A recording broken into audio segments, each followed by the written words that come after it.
जय माता की मित्रों, मैं मनीष सोनकर आपका हार्दिक स्वागत करता हूँ अपने यूट्यूब चैनल पे, जिसका नाम है मनीष थॉट 8037।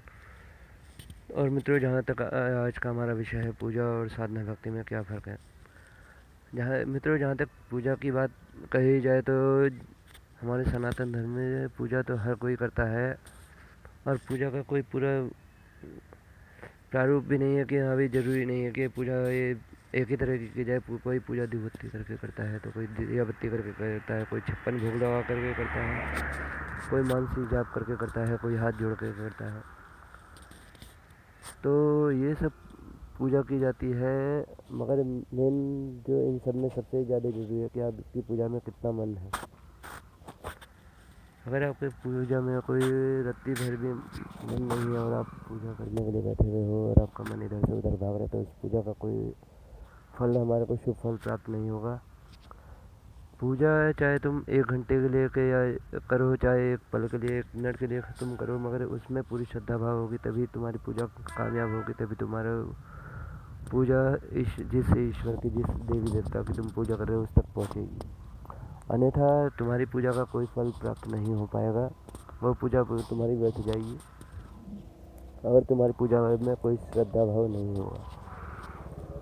तो सबसे ज़्यादा ज़रूरी है कि हम चाहे जितना मर्जी पूजा कर ले, चाहे पूरे 56 भोग ना लगा करके हम अगर जो पूजा ही सिर्फ करें, तो उसमें ही हमारे को जो है सबसे ज़्यादा हमारा मन उसी पूजा में रमना चाहिए, तभी हमारे को उसका पूरा शुभ फल प्राप्त होगा। रही जहाँ तक श्रद्धा भक्ति की भाव की बात, भक्ति और साधना की बात, तो भक्ति और साधना का कोई समय सीमा नहीं होती है। वो उसका कोई दिक्कत समय निर्धारित नहीं है, वो किसी समय भी की जा सकती है, चलते फिरते उठते बैठते की जा सकती है।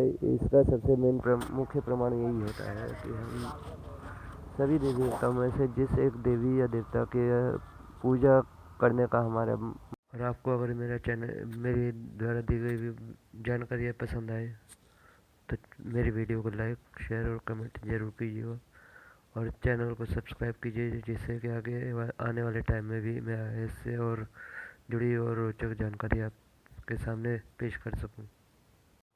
जिस सभी देवी देवताओं में से जिनसे एक देवी या देवता की पूजा करने में हमारा सबसे ज़्यादा मन करता है, उनकी तस्वीर को निहारने का मन करता है, या उन्हीं की बातें करने का, या उनके कहीं आ जा रहे भी रहे हो, कहीं उनके भजन, अगर भजन उनके ही अगर जो कहीं भजन चल रहे हो तो भजन सुनने में ही हमारा मन करता है। तो ये सब साधना भक्ति में ही आते हैं। इससे जुड़ा हुआ एक वाक्य आपके साथ में शेयर करना चाहता हूँ। एक बार रामायण काल में हनुमान जी जो है पवन वेग से जा रहे थे, तो रास्ते में उनके कान में श्री राम भक्त जी के कोई ध्वनि सुनी दी। तो वो जब धरती पर उतरे तो उन्होंने देखा कि वो, तो उन्होंने वहाँ पर जा कर के देखा कि हनुमान कोई राम भक्त जो है लघु शंका करते हुए राम भजन गा रहा है। तो ये देख करके हनुमान जी को बड़ा ताजुब और बड़ा गुस्सा आया। तो उन्होंने उनको जो है इस कार्य के लिए डांटा भी, और उनको जो है थप्पड़ मारा है। और थप्पड़ मारने के बाद वो चले गए अपने राम जी के दरबार में। जब वहाँ पर जा कर के देखा तो राम जी के चेहरे पर वही थप्पड़ का निशान पड़ा हुआ था। तो इसकी वजह हनुमान जी ने जाननी चाहिए। तो राम जी ने कहा कि भाई ये तुम्हारे के का परिणाम है। तो उन्होंने बड़ी विनम्रता भाव से कहा कि प्रभु, मैं तो आपका भक्त हूँ और आपका सेवक हूँ, मेरी इतनी हिम्मत कहाँ जो आपको मैं कुछ उंगली भी छुआ सकूं।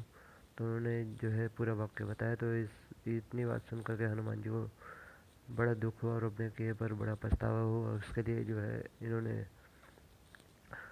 उनसे माफ़ी भी मांगी। तो ये वाक्य है कि भाई पूजा अर्चना करते हुए मनुष्य चाहे जिस भी अवस्था में हो, साधना में कोई विनम्र वे कोई बाधा उत्पन्न नहीं होती।